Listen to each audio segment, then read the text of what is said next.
Tamil walk cinema நேயர்களுக்கு வணக்கம். இன்னைக்கு உங்ககிட்ட முக்கியமான சினிமா அப்டேட்ஸ் குடுக்கறதுக்காக தான் நான் வந்திருக்கேன். ஃபர்ஸ்ட் என்ன நியூஸ் பார்த்தோம்னா, நம்மளுடைய சத்யசிவா சாருடைய இயக்கத்துல ரிலீஸ் ஆக போற ஃப்ரீடம் மூவியோட trailer yesterday Karthik sir release பண்ணியிருக்காரு.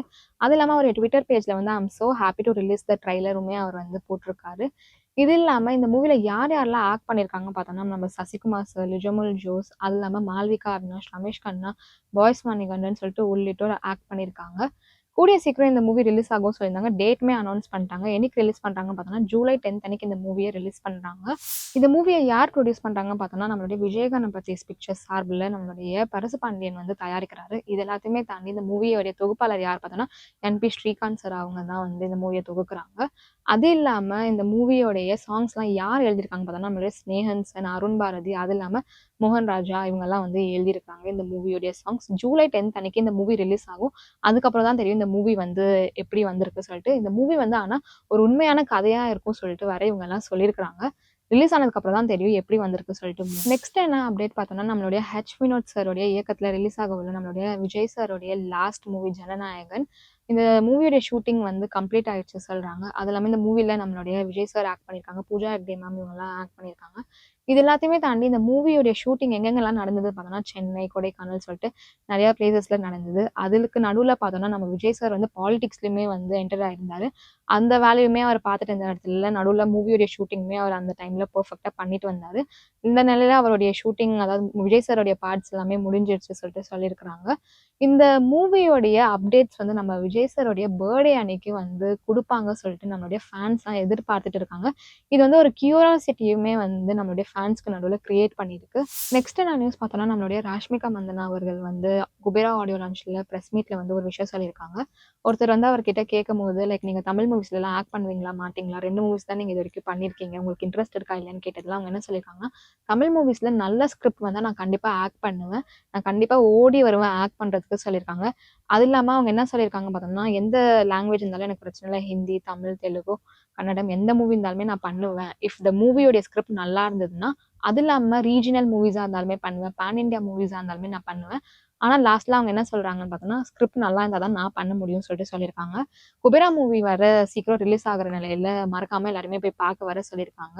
நல்ல வரவேற்ப பெறும்னு சொல்லிட்டு வேற அவங்க சொல்லியிருக்காங்க. நெக்ஸ்ட் என்ன நியூஸ் பார்த்தோம்னா, பெரிய பெரிய ஆக்டர்ஸ் கூட நடிக்கிற மூவில பார்த்தோம்னா, ஸ்மால் ஸ்மால் கேரக்டர் பண்ற ஆக்டர்ஸ் வந்து நம்மளுடைய மக்களுக்கு நடுவுல பார்த்தோம்னா, ஞாபகம் வச்சிருப்பாங்களா, மாட்டாங்களான்னு நம்ம யோசிக்கும்போது, நம்ம மக்கள் வந்து பெரிய பெரிய ஆக்டர்ஸ் கூட நடிக்கிற அந்த ஸ்மால் ஸ்மால் ஆக்டர்ஸ் வந்து கண்டிப்பா ஞாபகம் வச்சிருக்காங்கன்னு சொல்லிட்டு, இந்த விஷயத்துக்கு அப்புறம் நீங்க தெரிஞ்சுக்கலாம். நம்மளுடைய சொர்ணா மேத்யூ அவர்கள் வந்து ரஜினி சாருடைய மூவில சந்திரமுகில ஆக்ட் பண்ணியிருப்பாங்க. யார் கூட ஆக்ட் பண்ணியிருக்காங்கன்னு பார்த்தோம்னா, நம்மளுடைய வடிவேல் சாருக்கு ஒய்ஃபா ஆக்ட் பண்ணியிருப்பாங்க. அது இல்லாம ரஜினி சார் கூட சில சில மூவில வந்து காமெடி சீன்ஸ்லயுமே இவங்க ஆக்ட் பண்ணியிருப்பாங்க. அப்போ வந்து அவங்க நல்ல வரவேற்ப வந்து அந்த அளவுக்கு பெறல. ஆனா இப்போ வந்து இவங்க நல்ல வரவேற்ப பெறுறாங்க. ஆனா இவங்க இப்பலாம் மூவிஸ் வந்து அந்த அளவுக்கு பண்றதுமே இல்ல. அப்போதான் வந்து அவங்க பண்ணிட்டு இருந்தாங்க. தமிழ்ல, கன்னடம்ல, மலையாளம்ல வர சொல்லிட்டு. ஆனா அப்போ அந்த அளவுக்கு ரீச்சே இல்ல. அதனால அவங்க என்ன பண்ணியிருக்காங்கன்னா, அவங்க ஃபாரின்ல போய் அவங்க ஃபேமிலி கூட செட்டில் ஆயிட்டாங்க. அது இல்லாம நம்ம மக்கள் கூட வந்து அவங்க கனெக்ட் ஆகணும்னு சொல்லிட்டு Instagramல போஸ்ட்லாம் நெறையா பண்ணிட்டு வருவாங்க. இப்போ ரீசென்ட்டா ஒரு போஸ்ட் போட்டிருந்தாங்க அவங்களது. இப்போதான் வந்து இத வந்து ட்ரெண்ட் பண்றாங்க நம்மளுடைய மக்கள்லாம் வந்து. இவங்க தான் சொர்ணா மேத்யூ. இவங்க வந்து சந்திரமுகி மூவில ஆக்ட் பண்ணியிருந்தாங்க. இவங்க ஏன் வந்து மூவிஸ்லலாம் ஆக்ட் பண்றதில்ல சொல்லிட்டுன்னு வேற வந்து நெறைய பேர் வந்து பரப்பிட்டு வராங்க. அது எல்லாத்தையுமே தாண்டி இப்போ வந்து ஃபேன்ஸ்லாம் வந்து இவங்கள பார்த்து எப்படி இருந்த சொர்ணா மேத்யூ இப்படி ஆயிட்டாங்களே சொல்லிட்டு வியந்து போய் இருக்கிறாங்க. நெக்ஸ்ட் என்ன நியூஸ் பார்த்தோம்னா, நம்மளுடைய கமல் சார் ரீசென்ட்டா வந்து தக் லைஃப் உடைய ஒரு மூவி ரிலீஸ் ஈவென்ட்ல வந்து பேசியிருப்பாங்க. இந்த மாரி கன்னடா பத்தி தேவையில்லாம. அதனால வந்து அந்த மூவி வந்து ரிலீஸ் பண்ண மாட்டாங்க கர்நாடகால சொல்லிட்டு நெறைய பேர் வந்து விமர்சனம் பண்ணிட்டு வந்தாங்க.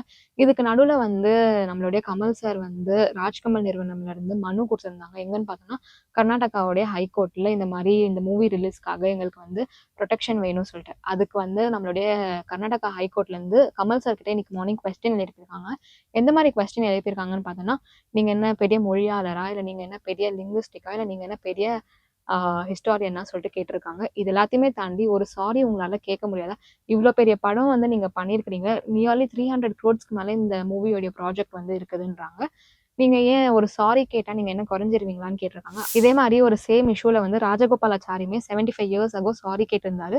நம்ம ரஜினி சாருமே காலா மூவி ரிலீஸ் அப்போ காவேரி வாட்டருடைய ஒரு இஷ்யூல வந்து இதே மாரி வந்து தேவையில்லாம ஒரு இது பேசினதுல அவருமே சாரி கேட்டிருந்தாரு. ஏன் உங்களால சாரி கேட்க முடியாதா சொல்லிட்டு இப்போ வந்து கேள்வி எழுப்பியிருக்கிறாங்க. இதுக்கு வந்து நம்மளுடைய கமல் சாருடைய சைட்ல இருந்து அட்வொகேட் வந்து முன்னாடி என்ன சொல்லியிருந்தாரு பார்த்தோம்னா, நம்ம கமல் சார் வந்து ஆடியோ லான்ச்ல வந்து இது நார்மலான வேல தான் சொன்னாரு தவிர, அவர் வந்து லாங்குவேஜ கேலி செய்ற விதத்துல சொல்லவே இல்ல சொல்லியிருக்காரு. அதுலயுமே தாண்டி அவர் என்ன சொல்லியிருக்காருன்னு பார்த்தோம்னா, தக் லைஃப் ஹஸ் பிகம் தக்கி சொல்லிட்டு வேற சொல்லியிருக்காங்க. நம்மளுடைய ஸ்டேட் கவர்மெண்ட்மே சரி, கேஎஃப்சிசி இவங்களுமே சரி, யாராலுமே இந்த மூவிய பேன் பண்ண முடியாதுன்னே வேற சொல்லியிருந்தாங்க. இது எல்லாத்தையுமே தாண்டி இப்போ ஹைகோர்ட் வந்து இவங்க கிட்ட கொஸ்டின் எழுப்பியிருக்காங்க. ஏன் நீங்க சாரி கேட்க முடியாது சொல்லிட்டு. உங்களுக்கு இந்த வீடியோ புடிச்சிருந்தா லைக் பண்ணுங்க, சப்ஸ்கிரைப் பண்ணுங்க, கமெண்ட் பண்ணுங்க. அது இல்லாம ஷேர் பண்ணுங்க உங்க ஃப்ரெண்ட்ஸ்க்குலாம். நன்றி, வணக்கம் மக்களே.